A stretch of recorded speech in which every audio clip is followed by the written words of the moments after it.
Salut tout le monde, aujourd'hui on va s'attaquer à 5 trucs faux qu'on entend régulièrement dire à propos du Japon. Alors, il y en aura pour tous les goûts, hein. Il y aura du mensonge, des grosses généralités et des trucs qui étaient vrais à une époque mais qui ne le sont plus depuis plusieurs années. Avant d'attaquer, bien sûr, il peut y avoir des gens qui disent des trucs faux parce qu'ils viennent de débarquer au Japon et qu'ils ne connaissent pas bien le pays. Ça peut arriver, effectivement. Mais quand c'est des gens qui sont là depuis des années et qui racontent n'importe quoi volontairement, ou qu'ils prennent leur cas particulier pour sortir des phrases du style «Au Japon, c'est comme ça», «Au Japon, il n'y a pas ci», «Au Japon, il n'y a pas ça», eh bien, ça a tendance à me saouler. C'est pour ça que j'ai décidé de faire cette vidéo pour vous expliquer et vous montrer comment sont vraiment les choses ici. Parce que entre ceux qui veulent vous vendre du rêve en idéalisant à mort le pays et ceux qui crachent sur tout pour faire du clic, on entend vraiment tout et n'importe quoi sur le Japon. Mais comme vous vous en doutez peut-être, la vérité est ailleurs. Ah aussi, je vous préviens tout de suite, hein, je vais citer personne dans la vidéo parce que je suis pas là pour critiquer telle youtubeuse anglaise ou tel instagrammeur français. Donc pas la peine de me demander en commentaire si c'est machin ou si c'est truc qui a dit ça, j'y répondrai pas. Et puis vous êtes grand, hein, vous avez des yeux et des oreilles, vous pourrez tirer vos propres conclusions tout seul. De mon côté, je vais vous énoncer des faits et vous expliquer la situation sur place et j'espère que cette vidéo vous donnera une image plus réaliste du Japon d'aujourd'hui.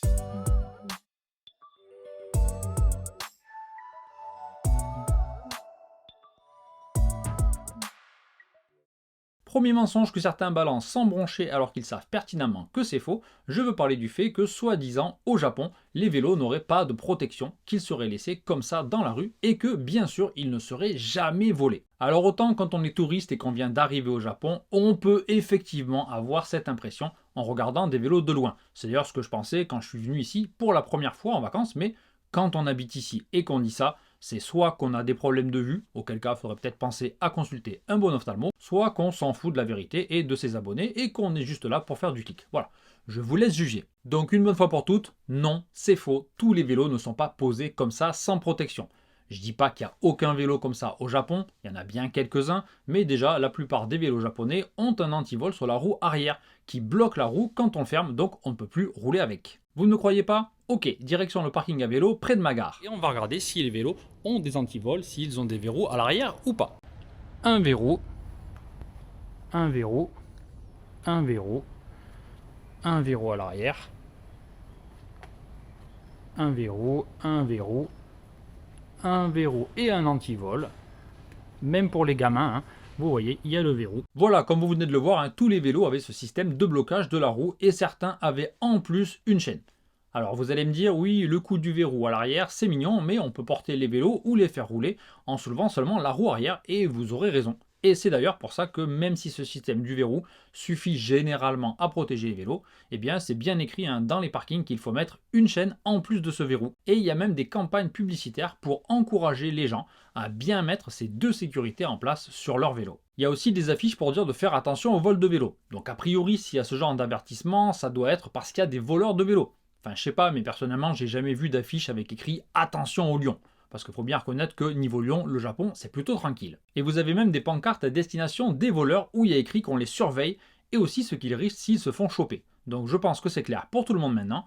Il y a bien des vols de vélos au Japon. Pour les bornés que j'aurais toujours pas convaincu, j'ai quand même effectué des recherches approfondies sur le net et après avoir passé pas moins de 30 secondes sur Google, hein, je suis tombé sur les statistiques des vols de vélos au Japon en 2019. Et il y aurait eu exactement 168 703 vols cette année-là, d'après les statistiques de la police.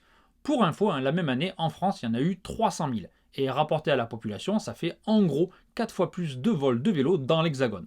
Donc voilà, ça fait quand même 462 vélos qui disparaissent chaque jour au Japon. Vous reconnaîtrez qu'on est quand même très loin du fameux « il n'y a pas de vol de vélo au Japon ». Par contre, même si d'après les chiffres il y a beaucoup de vols, je pense que si vous laissez votre vélo quelque part au Japon, même pas attaché, il y a quand même beaucoup de chances que vous le retrouviez le lendemain, alors que dans certaines villes françaises, ça relèverait quand même du miracle. Dernier point à noter, hein, c'est que les vols de vélos sont souvent plutôt des emprunts, si j'ose dire. Hein.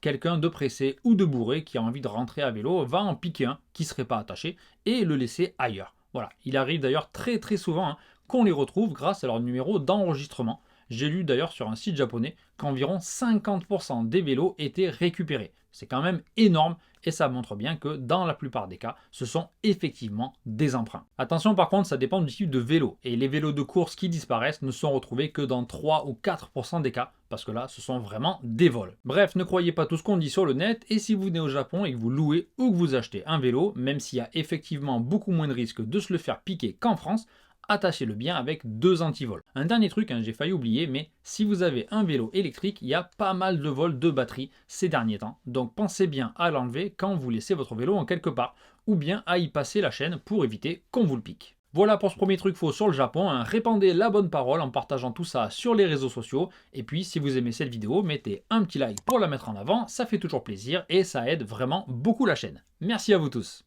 Passons maintenant à une ânerie sur laquelle je tombe souvent, c'est que soi-disant les enfants japonais de 2 ou 3 ans feraient les courses seuls. Évidemment, c'est n'importe quoi. En 11 ans ici, je n'ai jamais vu d'enfants de moins de 5 ans se balader seul dans la rue, que ce soit pour faire des courses ou pour autre chose d'ailleurs. J'ai aussi demandé à mes élèves pour être bien sûr, et évidemment, aucun d'entre eux n'a jamais vu ça, même à la campagne. Alors oui, je sais, il y a l'émission de télévision Hajimete no Otsukai, qui s'appelle Comme les grands en français, et dont on peut voir d'ailleurs de vieux épisodes sur Netflix. Mais j'ai une grande nouvelle pour certains, la télé et la réalité, ce sont deux choses très différentes. Si, je vous assure. Si vous êtes abonné à la chaîne, vous savez que j'en ai déjà parlé il y a quelques mois, c'est vraiment super mignon comme programme, et je vous le conseille vraiment à tous. Je trouve ça adorable, mais bien entendu, il n'envoie pas des gamins de 3 ans traverser des 4 voies pour aller acheter des chips au combini du coin. Il y a une équipe tout autour de l'enfant qui est surveillée en permanence, le parcours est préparé et balisé des semaines à l'avance, et tout le monde sur le chemin est prévenu. Vous vous doutez bien que si les Japonais voient un enfant de 3 ans déambuler seul dans la rue, ils vont au moins l'arrêter et probablement lui demander ce qu'il fait et l'amener chez lui ou au poste de police. Enfin voilà, je vous en ai parlé vite fait parce que je suis tombé l'autre jour sur un compte Insta anglophone sur le Japon avec énormément d'abonnés et le mec affirmait que les enfants de 2 ou 3 ans faisaient bien des courses tout seuls au Japon et il avait même été jusqu'à faire un reel avec son fils en le suivant à quelques mètres et il avait l'air d'y croire dur comme fer. Pour conclure, le Japon c'est safe, oui, mais pas à ce point. Faut arrêter de délirer 2 secondes. Il y a aussi des accidents de voiture et il y a des gens bizarres. C'est un pays normal et donc dans la vraie vie, personne, absolument personne, je le répète, avec un cerveau qui fonctionne normalement, n'enverrait son gamin de 3 ou 4 ans faire des courses seul. Le troisième point, la vie dure, même s'il a déjà été corrigé par d'autres personnes, Tev notamment l'avait très bien expliqué dans une de ses vidéos, mais le Japon n'est pas le pays au monde où il y a le plus de suicides. Loin de là. J'ai même vu des youtubeurs japonais qui disaient ça, alors que 30 secondes de recherche sur le net leur auraient évité de dire des bêtises. Au Japon, en 2021, le taux de suicide pour 100 000 habitants était de 16,8. Alors c'est plutôt élevé, oui, mais c'est même pas dans le top 10 mondial. Et vous avez d'autres pays loin devant. Par exemple, en Corée du Sud, le taux était de 25,7 en 2020, donc largement plus, et il y a même des pays européens avec des taux de suicide supérieurs au Japon. En 2019, par exemple, en Belgique, ce taux était de 18,3. Pour info, en France, c'était 13,2. Donc même si les chiffres peuvent varier un peu selon les sources, le Japon est de toute façon très très loin du haut du classement mondial. Alors, c'est vrai qu'entre 1998 et 2010, le nombre de suicides était beaucoup plus élevé, avec environ 33 000 décès par an à cette période, contre 21 000 en 2021.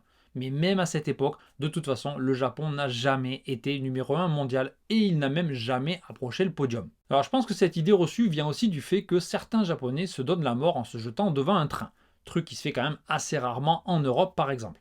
Et du coup, on a peut-être l'impression qu'il y a beaucoup de suicides de cette façon, alors qu'en réalité, ce mode de passage à l'acte représente au Japon seulement environ 5% de tous les suicides. En parlant de ça, je ne sais pas si vous le saviez, mais quand quelqu'un se jette devant un train, ça coûte évidemment du temps et de l'argent à la compagnie ferroviaire, entre le retard et le nettoyage notamment.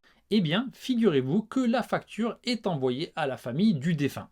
Et plus les dommages sont importants, par exemple à l'heure de pointe, plus la facture est élevée. Et du coup, ça peut coûter jusqu'à plusieurs dizaines de millions de yens à la famille. Pour résumer donc, il y a beaucoup de suicides au Japon, oui, c'est vrai, mais beaucoup moins qu'il y a quelques décennies, et en tout cas, c'est loin d'en faire le pays avec le taux de suicide le plus élevé au monde. Voilà, que ça rentre bien dans la tête de tout le monde. Avant d'attaquer avec le point suivant, s'il y a des trucs sur le Japon que vous entendez souvent et dont vous doutez, n'hésitez pas à me poser la question en commentaire. Et j'y reviendrai peut-être dans une prochaine vidéo où je parlerai d'autres trucs faux, de mensonges, d'idées reçues ou autres. Voilà, J'ai déjà pas mal d'autres idées, mais en étant résident ici, il y a peut-être des sujets qui ne me viennent pas à l'esprit. Et puis, tant qu'à faire une vidéo, autant qu'elle réponde à des questions que vous vous posez. Voilà, fin de la parenthèse, on va passer maintenant au truc suivant qui a vraiment le don de m'énerver, parce que tout le monde rabâche la même chose sans réfléchir. Au Japon, tous les logements sont mal isolés, le double vitrage ça n'existe pas, et en plus on entend le voisin péter tellement les murs sont fins. Vous l'avez déjà tous entendu 1000 fois, non? Eh bien, c'est faux. Alors attendez avant de vous jeter dans les commentaires comme des sauvages pour me dire que vous avez passé une nuit dans votre vie dans une vieille maison japonaise et que c'était effectivement mal isolé. Je ne dis pas qu'il n'y a pas de logement mal isolé au Japon, loin de là. Il y en a effectivement des tonnes et des tonnes. Très probablement la majorité des logements disponibles ici. Et il y a effectivement un retard énorme côté isolation par rapport à la France ou à d'autres pays. Donc on est d'accord, vous pouvez poser votre clavier et m'écouter jusqu'à la fin. Ce que je supporte pas, ce sont les gens qui font des généralités absolues en se basant sur leur cas particulier. Voilà, je vais vous donner deux exemples, sans citer de nom bien entendu. Le premier, c'est une youtubeuse sur qui je suis tombé et qui habite dans le même appartement au Japon depuis 4 ans maintenant. Et dans une de ses vidéos, elle dit donc sans broncher qu'au Japon, le double vitrage n'existe pas et bien sûr qu'il n'y a aucun logement bien isolé dans tout le pays. Vous m'accorderez quand même que dans la série des grosses généralités, c'est difficile de faire pire. C'est comme si quelqu'un allait dans une famille française qui n'avait pas la télé et qu'il disait « Vous savez quoi, en France, la télé, ça n'existe pas. » Voilà, c'est complètement idiot. Et ce serait quand même bien que certains et certaines arrêtent de prendre leur nombril pour le centre de l'univers. Déjà plus de 4 ans avant qu'elle mette un pied au Japon, j'habitais déjà dans un appartement avec du double vitrage et qui était très bien isolé. Donc faut arrêter de dire n'importe quoi, il y a des appartements et des maisons avec du double vitrage. Je dirais même que la plupart de ceux qui ont été construits depuis moins de 10 ans en sont équipés. Mon ancien appartement avait été construit en 2012 et il en avait. En plus, c'était pas un appartement de luxe, c'était dans un petit immeuble à 20 minutes à pied d'une gare locale à Yokohama. Donc s'il y en avait là, a priori, il y en a au moins dans tous les grands immeubles récents près des gares et probablement ailleurs. Après, c'est sûr que si on loue un appartement construit il y a 25 ans et qui, comme par hasard, coûte vraiment pas cher dans ce quartier, faut pas non plus s'étonner que ce soit mal isolé. Et puis, si on n'est pas content, il y a un truc révolutionnaire que certaines personnes ne semblent pas connaître, je sais pas. Ça s'appelle le déménagement. Donc, au lieu de pleurer, on peut aussi se sortir les doigts et chercher un appartement récent et bien isolé. C'est vraiment pas introuvable. Ah, et au passage, dans mon ancien appartement, j'ai jamais entendu le voisin parler ou regarder la télé. Et dans ma maison, j'entends rien si ma famille est au rez-de-chaussée et que je suis à l'étage avec la porte fermée, comme maintenant pour enregistrer cette vidéo. Donc, je veux bien que l'isolation sonore soit meilleure dans une maison en béton ou en pierre, encore heureux vous me direz, mais dans un logement récent au Japon, à moins qu'ils gueulent ou qu'ils s'entraînent au tango dans leur salon, on n'entend pas spécialement les voisins. Bref, vous aurez compris ce que je veux vous dire, il y a quand même une énorme marge entre dire mon appartement est mal isolé et n'a pas de double vitrage et au Japon, le double vitrage n'existe pas et il n'y a aucun appartement bien isolé. Maintenant, vous vous dites peut-être que je suis l'exception qui confirme la règle. Après tout, pourquoi pas? Alors déjà, première remarque, c'est que si c'était le cas, j'aurais vraiment une chance incroyable d'être tombé sur le seul appartement bien isolé du pays et ensuite, rebelote, d'avoir acheté la seule maison avec une bonne isolation de tout le Japon. Parce que oui, ma maison qui a été construite il y a 7 ans maintenant est très bien isolée et évidemment, il y a le double vitrage dans toutes les pièces. Deuxième chose, c'est que même si c'était le cas et que j'étais effectivement le seul résident japonais avec un logement bien isolé, eh bien, ça prouverait quand même que c'est pas tous les logements du pays qui sont mal isolés. Voilà. Mais en plus, évidemment que je ne suis pas le seul. Rien que dans les commentaires de la vidéo où j'ai parlé de ce sujet la première fois, il y a plusieurs Français qui habitent ici et qui ont aussi dit que leur maison ou leur appartement était bien isolé. J'ai aussi demandé à mes élèves et même si bien sûr une grande partie d'entre eux ont des logements anciens super mal isolés et ils se pèlent en hiver et crèvent de chaud en été, eh bien il y en a aussi un bon paquet qui n'ont aucun problème d'isolation. Je vous avais promis un deuxième exemple, le voici, je vais être rapide. C'est ceux qui ont acheté une maison neuve et qui se plaignent que s'ils éteignent la clim 5 minutes en été, ils crèvent de chaud et qui en remettent aussi une couche au passage sur au Japon, les maisons bien isolées, ça n'existe pas et il faut se faire une raison. Alors, je suis désolé si leur maison a été construite avec les pieds ou s'ils se sont fait arnaquer par leur promoteur, mais en tout cas, une chose est sûre, chez moi, même en plein été, quand il fait 35 degrés à l'extérieur, si j'éteins la clim 5 minutes, il n'y a absolument aucune différence et je transpire pas du tout.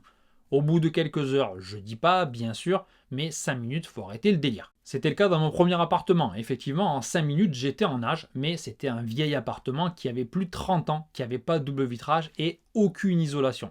Mais dans une maison neuve construite il y a moins d'1 ou 2 ans, soit il y en a qui sont plus marseillais que moi, soit il y a un gros souci au niveau de la construction. Et encore une fois, je ne suis pas une exception. J'ai demandé à une élève qui a fait construire sa maison il y a 7 ans aussi, et chez elle non plus, même après 30 minutes sans clim, en plein été, eh bien, elle ne transpire pas du tout. Alors, ceci étant dit, tout le monde n'est pas logé à la même enseigne. L'isolation varie quand même en fonction des maisons, et j'ai par exemple un collègue qui a acheté sa maison juste après moi et qui a des petits soucis d'isolation. C'est quand même pas le coup de chaleur en 5 minutes en été, mais c'est pas non plus parfait. Donc voilà, selon comment a été construite la maison, ce sera forcément différent pour tout le monde. Enfin voilà, pour en finir avec ce sujet, je le répète, oui, il y a beaucoup d'apparts mal isolés, voire pas du tout isolés. C'était le cas de mon premier appartement ici, je l'ai déjà dit plusieurs fois, donc je le sais bien, mais c'est complètement idiot de dire qu'ils sont tous comme ça. Le double vitrage existe depuis des années, et les appartements et les maisons bien isolées aussi. Donc si vous cherchez un logement ici, préférez donc quelque chose qui a été construit il y a moins de 10 ans. Vérifiez qu'il y a le double vitrage et vous devriez tomber sur un appart avec une isolation digne de ce nom. Pour le dernier truc fou, on va parler d'argent. Je ne vais pas trop m'étaler parce que j'en ai déjà parlé dans d'autres vidéos récentes, mais pour les nouveaux, est-ce que vous avez déjà entendu dire qu'au Japon, on pouvait seulement payer en liquide dans l'immense majorité des magasins? J'imagine que oui. Eh bien, c'était effectivement le cas il y a 10 ans ou plus, mais les choses ont bien changé, surtout ces 3 dernières années. En 2022, on peut payer pratiquement partout avec des moyens de paiement sans contact et la plupart des magasins, dans les centres commerciaux et à proximité des gares en tout cas, prennent aussi les cartes de crédit. Au Japon, il y a 85 moyens de paiement sans contact autorisés et utilisables en fonction des magasins et des lieux. Franchement, on a l'embarras du choix quand on habite ici, entre les PayPay, les Rakuten Pay, les Line Pay, puis vous avez aussi les cartes de train, les Passmo ou les Suica, qu'on peut charger et ensuite utiliser pour payer dans plein d'endroits. Bref, la liste est vraiment très longue. Donc au moins en ville, il y a de moins en moins d'endroits où vous serez obligé de payer en liquide. Attention, ça aussi j'en ai déjà parlé dans une autre vidéo et on me l'a fait remarquer à juste titre, ça ne veut pas dire qu'il n'y a pas de magasins qui prennent que du liquide. Il y en a encore bien sûr. Vous pourrez toujours tomber sur un restaurant ou sur un bar qui prend que le cash. Donc mieux vaut quand même en avoir toujours sur vous au cas où, mais franchement, dans les grandes villes en tout cas à Yokohama c'est comme ça, et à Tokyo aussi quand j'y vais, on accepte les cartes et les autres moyens de paiement dans la majorité des restaurants, dans les supermarchés, dans tous les combini, dans les boulangeries, des marchands de légumes, bref pratiquement partout. Perso, à part chez un petit boucher un peu éloigné de ma gare, je paye jamais en liquide, c'est bien simple, je paye tout avec PayPay. Donc voilà. Le Japon change, c'est comme les autres pays, et s'il vaut mieux avoir toujours un peu de liquide sur soi au cas où, la plupart du temps, on peut utiliser d'autres moyens de paiement si on le souhaite. Voilà pour cette première vidéo sur certains des trucs faux que j'entends souvent dire à propos du Japon. Il y en a encore des tonnes, vous vous en doutez, donc il y aura probablement d'autres vidéos dans le même genre. Alors si ça vous intéresse, eh bien n'oubliez pas de vous abonner pour ne pas les rater. Et ceux d'entre vous qui voudraient me soutenir, vous pouvez le faire par les merci sous la vidéo. Il y a aussi les souscriptions à la chaîne et Patreon. Les infos sont dans la description comme d'habitude. Merci à tous ceux d'entre vous qui seront restés jusqu'à la fin et à bientôt pour d'autres vidéos sur le Japon. Salut à tous!